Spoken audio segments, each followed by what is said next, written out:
game I've been playing has been our review this week. DMC Devil May Cry. God, I can't wait to hear what you have to say about this game. I've been waiting all week to say it. Well, where did I buy it? Last week or the week before? You know what? It doesn't matter. All right? I haven't had exactly a lot of time to play it, prior commitments. You are jumping right into that, right? Yeah. I mean, unless you had something else to say. Nope. Smalley? Go ahead. Smalley, you still alive? Floor's all yours. All right, then. DMC Devil May Cry, a day one purchase from yours truly.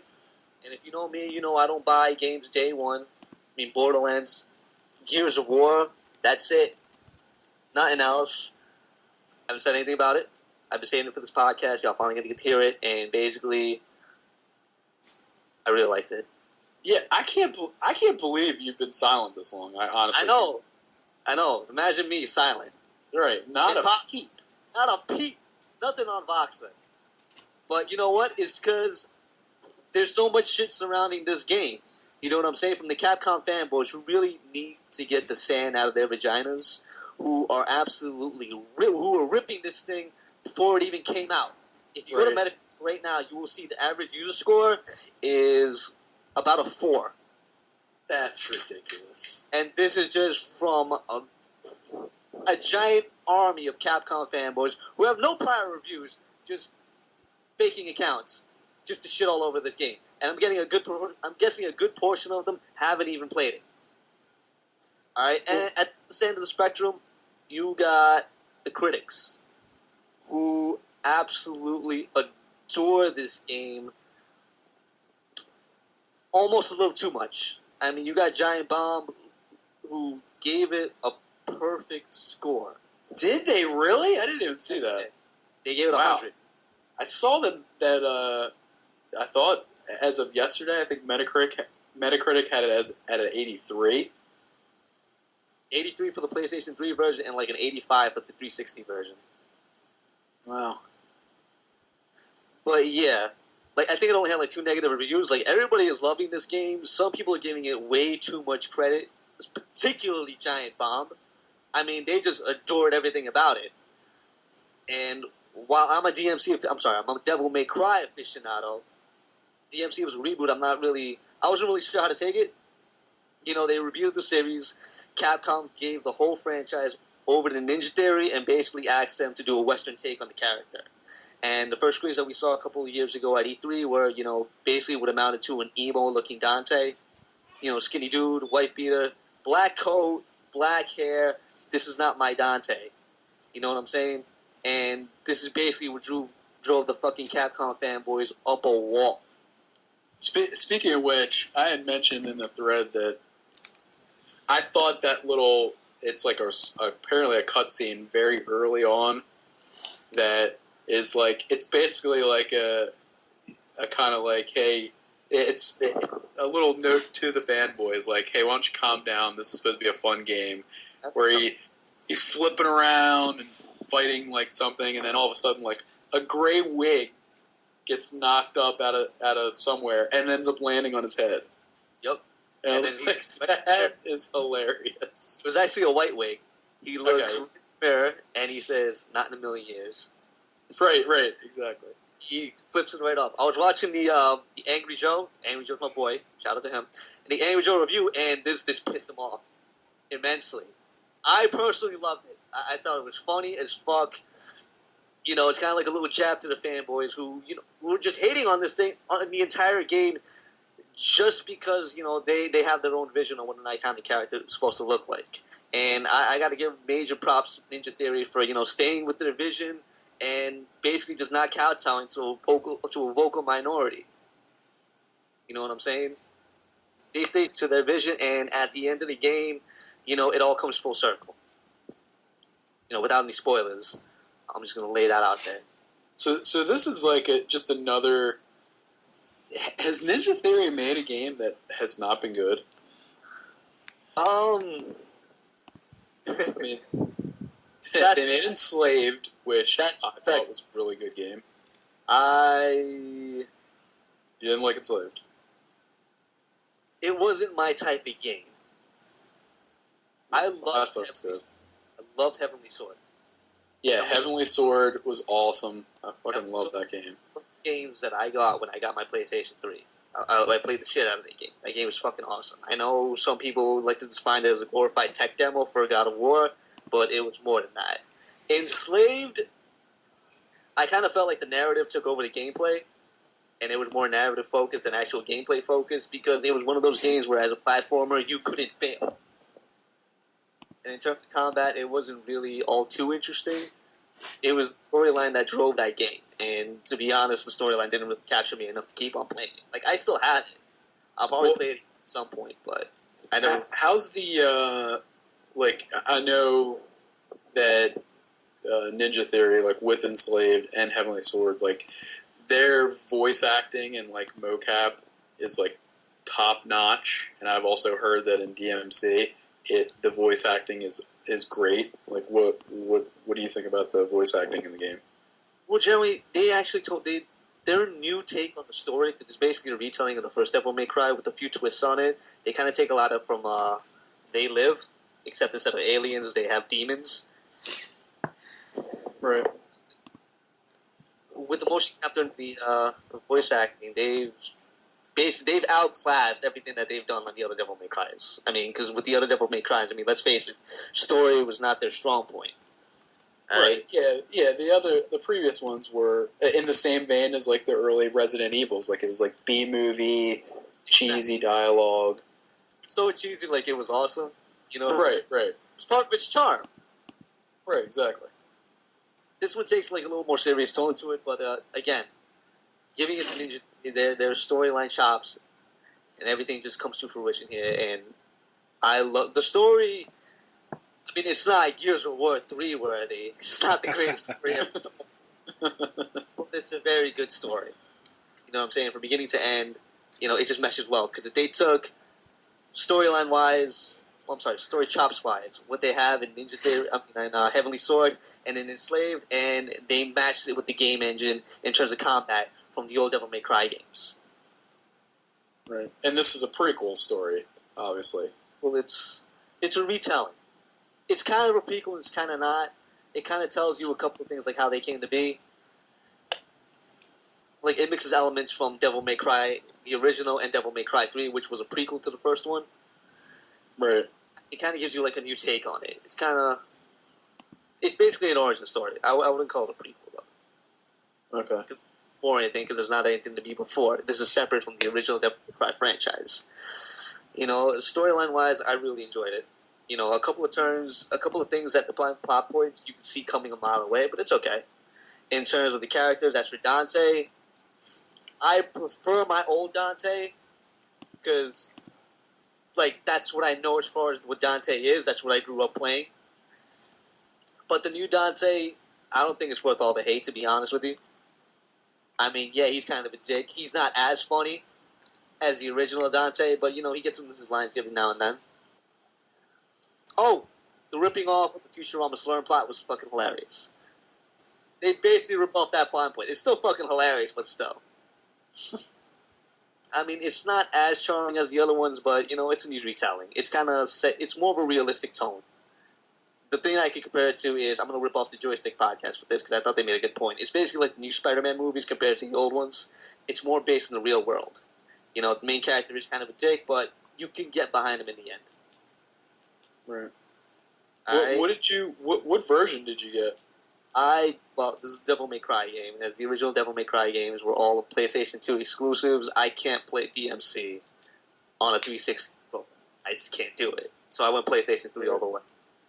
Yeah, see, you're kind of like me when it comes to that. There are just certain series or certain games that I can only play on certain consoles. It just feels weird to not do that. This gen on the PlayStation, I got them this gen on the PlayStation. Right. Like, because I watched a little bit of that Angry Joe review that you mentioned, and immediately I'm noticing that he starts off playing the HD collection on 360, and then he has the new game on 3. I'm like, what kind of clown plays Devil May Cry on 360? But hey, whatever. To each his own, I guess. Devil May Cry 4 came to 360 first, and then PlayStation 3 afterwards. So I did play Devil May Cry 4 on the 360, but it wasn't the same. Right. I thought they came out. They didn't come out at the same time. I thought they came out at the same time. I don't think so. I thought they came. Well, because I remember I thought they came out at the same time, but the PS3 version never got trophies patched in, and I think honestly, I think that has a lot to do with the people going with the 360 version for that game. That might have been better because the achievements were fucking balls the wall hard. Yeah, that's what I heard. And in that game, wasn't there like a lot of like replaying the same? Playing as Nero was nowhere near as fun as feeling as playing as Dante, just from the combat perspective. So yeah, and there were a lot of kind of issues with that. I think that was the game where they figured, this is the end of the line with this. We gotta get a new spin on this character. Did you notice any like technical issues or anything with the PS3 version? Are noticing that there's some screen tearing, there's some slowdown with the Unreal Engine on the PlayStation 3 version, but to be honest, I didn't notice a lot of it in terms of the gameplay throughout the game, and especially in the later levels where there's a lot of enemies on stage and a lot of shit going down, especially with the way you fight. I didn't notice anything. The only time where it did become noticeable, and even not really that noticeable, was during the cutscenes toward the end. And it was just, basic shit with the Unreal 3 engine. If you played Gears or anything like that, sometimes with that engine, textures take a little time to load. Mm-hmm. Yeah, you played Borderlands, so you know Twig. Yeah, well, I'm having the complete opposite issue. Well, yeah, I mean, that's an Unreal game, but with the textures loading on the 360 version, but they're here or there. But yeah, so you're saying, but for the most part, it still looks and plays really well, though. It plays very well. I mean, it's only 30 frames per second. I didn't notice any slowdown. I mean, it's fast. Combat is fucking silky. The only thing about it is, it's a little easy. Really? It's a little easy. That's the only thing. Like, they're handing out S rankings like fucking candy. That's the firearms. The weakest probably than they've ever been. I've never used them, as a main point of my attack. I basically use just to keep the combo going. But now you don't even really have to because the combos don't get down or anything unless you get hit. So you had to keep the combo going, whether with your swordplay or with your guns or with evading. You always have to keep the action moving just to keep your combo level where it is. Now, if you get hit, that's the only way it's going to go down.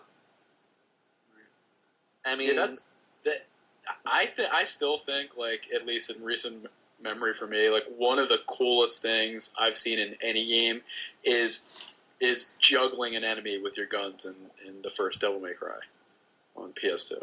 You never played the third one, did you? No. All right. Well, I mean, I have the HD collection, so. You never played it yet. The thing that they added in the third one was that you could seamlessly switch between all your guns and your swords. So the left trigger was to switch your guns, and the right trigger was to switch your swords. So you could pretty much keep a combo juggle going with all your weapons. Wow. Yeah, and speaking of combos and all that kind of stuff, how are the controls? Because the one thing I actually heard on a podcast recently is the one thing the guy said, and he had never played a previous Devil May Cry game, but he was just mentioning that sometimes the controls can get pretty complicated. Do you have any? I mean, of course, you're a big fighting game guy, so you're kind of used to like a lot of crazy combos and stuff. They replaced the way you used to switch out your guns and your swords now. So you press left trigger to access your angel weapons, the right trigger to access your devil weapons, and you use the directional pads to actually switch your guns and your weapons between your different weapons. It came pretty easy to me after a while, especially after you get all the weapons and everything towards the later levels. I mean, getting that triple S ranking is a fucking breeze, and I played it on the hardest difficulty that they offered for the first playthrough, anyways. After that, you get like 5 additional difficulties, which are just pretty fucking insane. 5 more harder difficulties? Yeah. Holy crap. Oh, so you played on the hardest difficulty. About how long? Because I thought another thing I heard was that it actually does have a game timer. It tells you, like, it keeps track of how long you've been playing the game. How long did it take you to beat it? It took me about 6 or 7 hours. 6 or 7 hours? That's with me going back. Actually, that's with me restarting levels. Because this is a habit I got from Devil May Cry 4. Like, as soon as I get hit, I'll restart the whole level. Oh, really? I mean, this is a habit I got. This is how you got to do it with Dante, man. The combo system is just so fucking deep in that game. This one, not so much. Like, after a while, I stopped doing that. I think, like, around the 5th or 6th level, because then I started noticing that every time I did hit a restart, it would count as a death, and that takes away from your score at the end of the level. So after that level, I just kind of went, it's not really that hard. I mean, they do have some mini-bosses where in the beginning of the game, it is kind of hard if you're not really equipped to fight them. But towards the end, when you upgrade your entire arsenal, they're fucking breeze. And the thing is that they'll do is they'll hit you with, like, 2 mini-bosses at the same time and, like, a bunch of lesser enemies at the same time. And you gotta, like, kill them all. The lesser enemies aren't really that hard, but they're, like, a set way to kill the sub-bosses. You know what I mean? Right. And there's this one annoying motherfucker. He's, I call him Red Hood. He has 2 swords, a red mask, and he can basically dodge and block all your gun attacks and your sword attacks. You gotta fuck that motherfucker up when you fucking teleport. And when you got that guy coming at you, a sub-boss coming at you, and other little guys coming at you, that's when the game kind of gets tough. Alright? I mean, it's not that bad on the hardest difficulty, but when you unlock those difficulties that you can get after you beat the game, I can imagine that being a giant pain.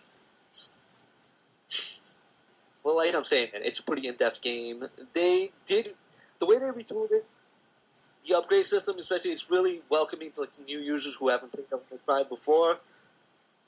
The way you get your style points in the game, it all builds up, and you eventually get upgrades. So you can upgrade all your weapons, and if you happen not to like a certain upgrade that you have, you can just reset it with the cost. So you're not losing any red orb, you're not going to lose any life points or anything like that. You just press the button and it's done. And that's, like, the first time I've ever seen a game like that. Because most games, they'll, like, penalize you if you want to reset your character. And I thought that was cool. Yeah, the podcast I listened to, the guy said it took him, and then granted, again, this is a guy that has no familiarity with the series, but said it took him, like, exactly 9 hours to play through it, and I think he's just playing on normal. But he said that the game really encourages replaying the game because what he said was it's basically impossible to get all the upgrades in one playthrough. Definitely, because in the later levels, you need a couple of weapons that you get in levels at the end and back in the beginning at certain places. Because, like, there's a spot in the first level where you need an angelic weapon to actually open the door, and you don't get angelic weapons until about the 4th or 5th mission. Okay. There's a lot of replayability to it. Like I said, I didn't really have a lot of issues with it. I found some doors along the way. I found some keys along the way. I didn't really go out of my way looking for them like I usually do, because the other Devil May Cry games, which were much harder than this one, you kind of need every upgrade you get. You need to collect your item. You need to find every red orb. You need to do the secret missions, because without the secret missions, you can't increase your health. In this one, everything stayed stock for me. I actually didn't even use any items. I didn't even spend a fucking red orb. I mean, I'm not trying to toot my own horn here, but I'm just saying, the game isn't really that hard. Right. But so you're saying you didn't really do a lot of exploration, like looking for... I mean, do they have, like, collectibles and stuff like that? Or is it, like, super linear, or can you, like, venture off and look for stuff, or... You can venture off and, like, look for stuff. I mean, it's not an open world game or anything like that, but there are, like, hidden items and hidden passageways and hidden arena that you can get to. I mean, you got to hit up for red orbs and everything, and I found about 20. I wasn't even really trying. Oh, okay. Well, that might be why it took him a little longer, because I think I remember him saying that. And this, I shout out to the PS Nation podcast. That's what I'm referring to. But he said he was pretty much, searching, like, every nook and cranny for stuff. So I don't really play games like that. I mean, I probably will try to look for everything in a harder difficulties because they got this one thing called Heaven to Hell mode. Everything dies in one shot, but at the same time, if you get hit, you're dead. I'll probably need items and stuff like that, and like instant revives and the gold orbs that automatically resurrect you for that mode. But on a regular through, not really. It wasn't like that. And I did like the new platforming that evolved. They kind of took it from Devil May Cry 4, the Devil Bring a Hand, except now it's angelic and demonic weapons. It replaces the puzzles from the original games, and I thought that was a welcome addition. I mean, it's not Prince of Persia or anything like that, but they're really well done, and I really enjoyed the hell out of them. Ninja Theory, like, hats off to them, man. Like, their whole new vision for Devil May Cry and the way they took the worlds and the actual thoughts of limbo of what it is, hell coming into on Earth and everything like that, is just... I was amazed. The oil painting look like really comes through. It's so that it doesn't look totally realistic, but you could kind of... It's... Like, there's a fine art to it, which I really enjoyed. So what do you... In terms of score, what do you give it? I really enjoyed the game. I did have some small issues. The last Mundus fight wasn't as epic as it was in the original Devil May Cry. In the original Devil May Cry, it's God against God, and it really feels that way. They didn't capture that, and I thought that was kind of disappointing. But the last boss did kind of give it a little bit, but I don't know. It just felt a little lacking. Same deal with the weapon. Thought they kind of went the safe route. They didn't really get as creative as the other Devil May Cry games. I've gotten, like, for example, with the gauntlets that they gave you this time around, the ultimate kind of turned you into like a demon warrior when you're like, when you got a real sick combo going into, and that was like your bow. Now, kind of like fucking Red Hulk hands, to be honest with you, and they didn't have anything like that. That was kind of disappointing to me. Same thing with the guns, man. That last gun, like, it got nothing on the Pandora from Devil May Cry 4, which was probably the best gun I've ever seen in any game, ever. I recommend it to anybody who has played Devil May Cry or hasn't played Devil May Cry. Definitely give it a go. I'm not going to give it a 5 out of 5. I'm not going to give it 100 like Giant Bomb did. If they did, I think they're smoking meth, seriously. Do you know which one of them did the review? Because they're, like, notorious for just shitting on games. But as of right now, I have no idea. Again, I know the reputation, which is why this... Oh, really? It's a good game, but it's not at that level. You know what I'm saying? But I give it a solid 4 out of 5 stars. That's still pretty damn good. What's so Swirly, do you have any interest in the series or in the game or? Well, since I was an Xbox owner last gen, I really have no idea anything about this series. And then with the slew of games that's coming this spring, it's just kind of something that's under my radar. So, I don't know, maybe when it goes on sale over the summer or something. Probably. So, what about you? Is this something that you would be interested in?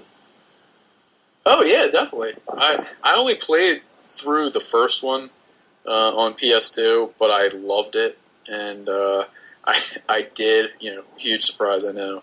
I did buy the second and third ones for PS2, but never got around to playing them. And I did get the HD collection, which I definitely want to get into. I want to get this game. I want to wait till it's on sale or it's a lot cheaper.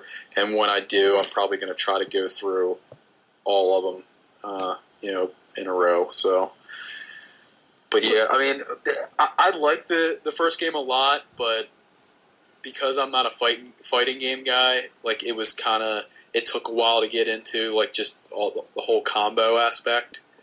But like just everything about like the over the top action, I just loved how it was like it encouraged you to just mix everything up, not to use the same combos, the same way to kill enemies over and over.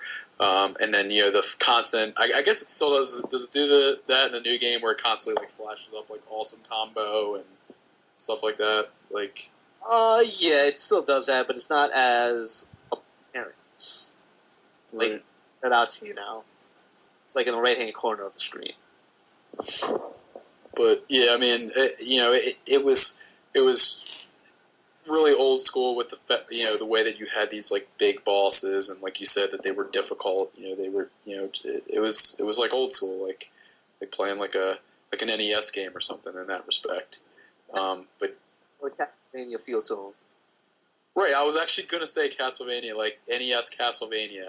It was definitely far from easy. You had to work your way through it. There was always a pretty memorable boss at the end of the level, and but yeah, I mean, I love it. It just, me not being a fighting game guy, just, trying to chain those combos together and try to get out of ruts of like just constantly spamming the same combos over and over. It was kind of tough for me in that respect, but the game itself was really cool. The bosses were awesome. I love the what was it called? The devil, whatever it was, ability. Double trigger? Yeah, double trigger. Like that. Just that. And plus, being a Resident Evil fan, the fact that game was originally intended to be a new Resident Evil game, Don't know how they were going to pull that off.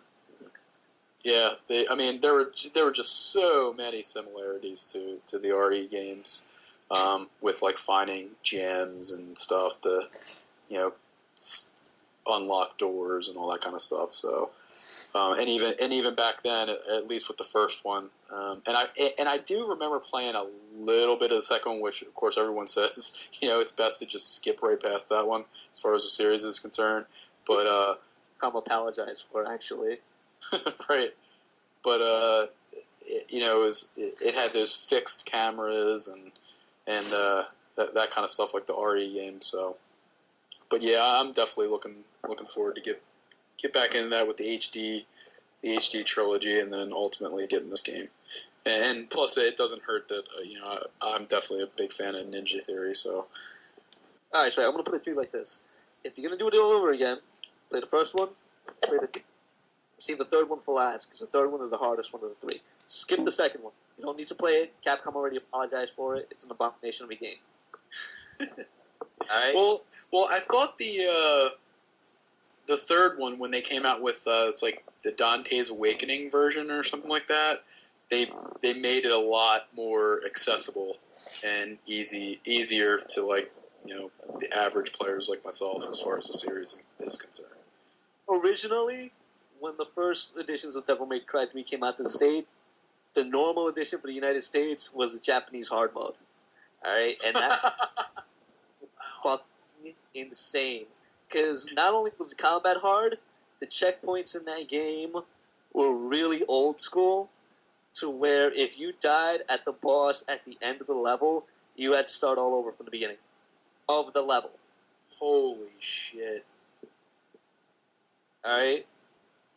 And but I am glad that that's the version they included in the HD trilogy, was the whatever special version or Dante's Awakening version. I played a little bit of it because I also got the HD collection of Devil May Cry. I'm not a big HD collection guy, but it's Devil May Cry, so I had to do it. It's not worlds easier. The checkpoint system is a lot better. I'll give it that. Okay. But it's still pretty hard. But the third one by far, in terms of creativity, in terms of boss battles, in terms of combat, is head and shoulders above all the other ones. Alright? And if you're going to play Devil May Cry, man, your hands are going to hurt because those combos, man. I mean, my hands haven't hurt like this since fucking E for Ava came out. Wow. I'm saying.